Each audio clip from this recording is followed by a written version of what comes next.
And one of the very interesting things is we do have problems or blocks or emotional tie-ups that get stored in this subconscious mind, correct?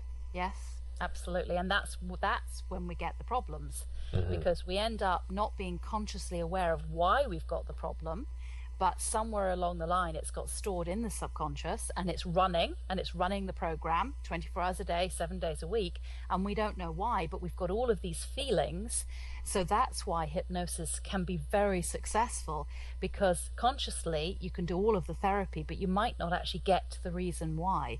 Hypnosis just dumps you straight into the conscious mind, and you can go directly to that particular program and Mm-hmm. actually deal with it, either edit it, modify it, delete it, do something to it, and actually deal with that issue, so that you don't have to feel those things anymore.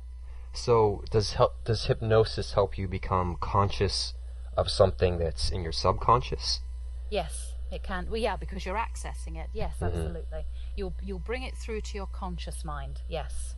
Okay, so if we have these problems or blocks in our subconscious mind, exactly how do you access that and help that situation?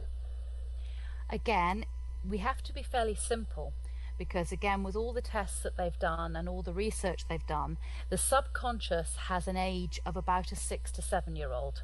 So Mm-hmm. if you think about dealing with a 6 or 7 year old child, so you cannot be complicated with dealing with it.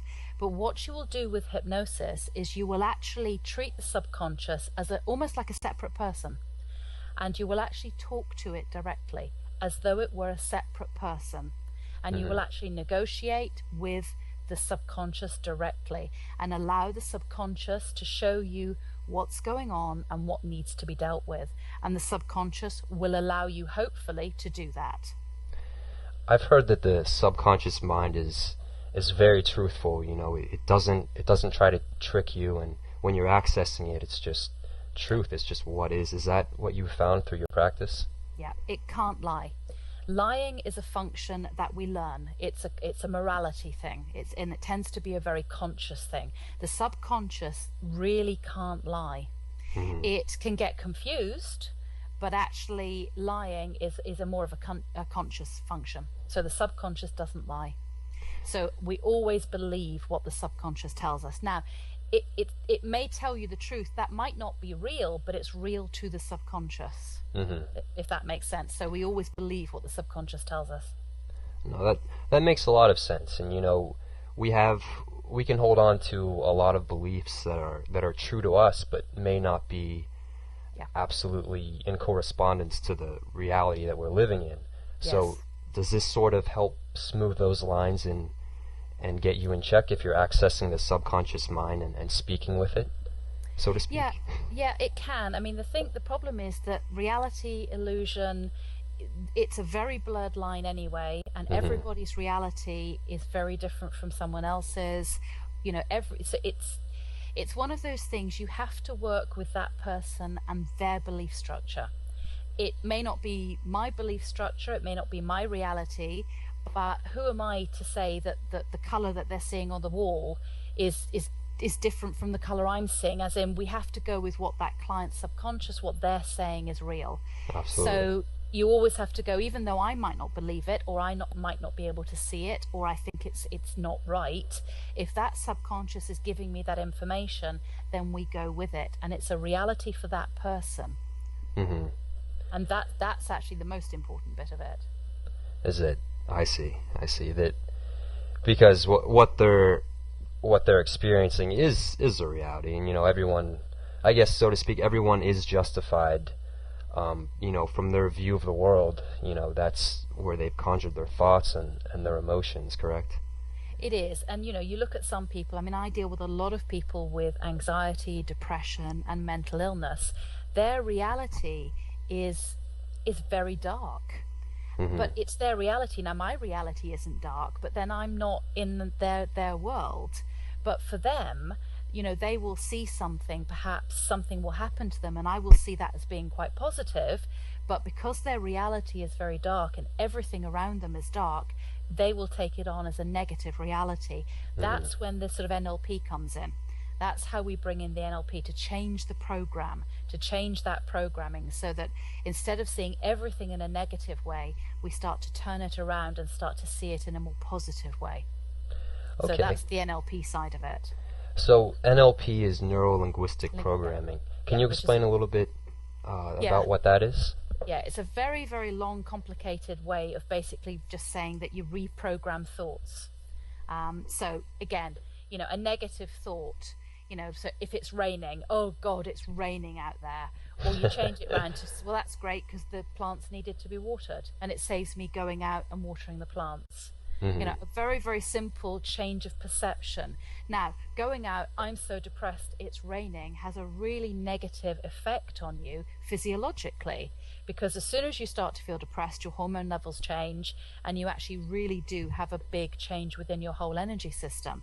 So by changing the way you perceive things, by changing the programming, by changing that habit of thinking and turning it into a more positive way of thinking, it will actually have a massive impact on how that person lives their life.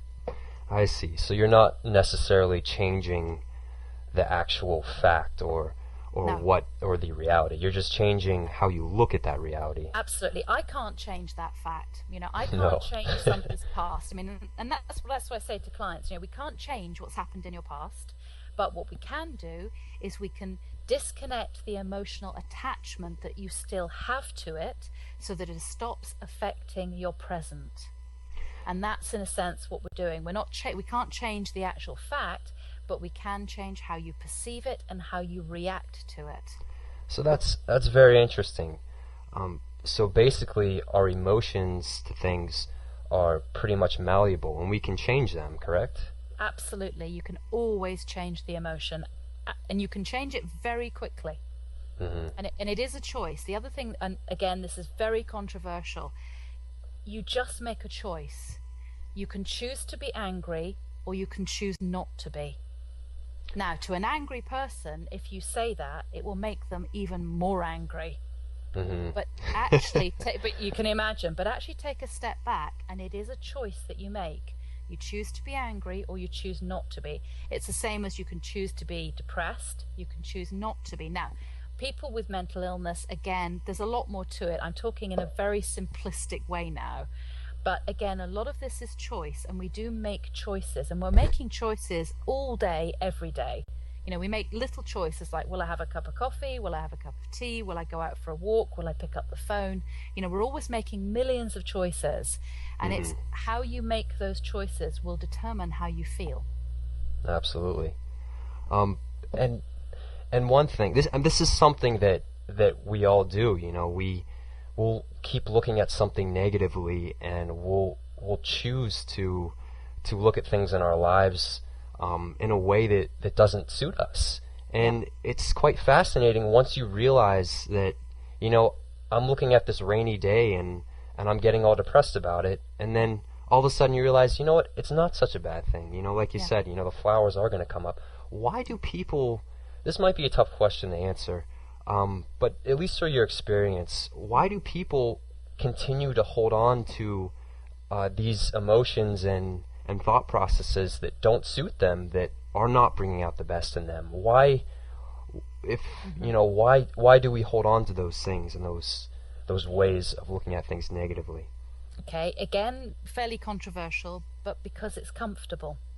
Now that sounds ridiculous, because being in pain can't be comfortable, can it? But actually, it is. It can be. When you've been in pain, it becomes comfortable. It becomes safe.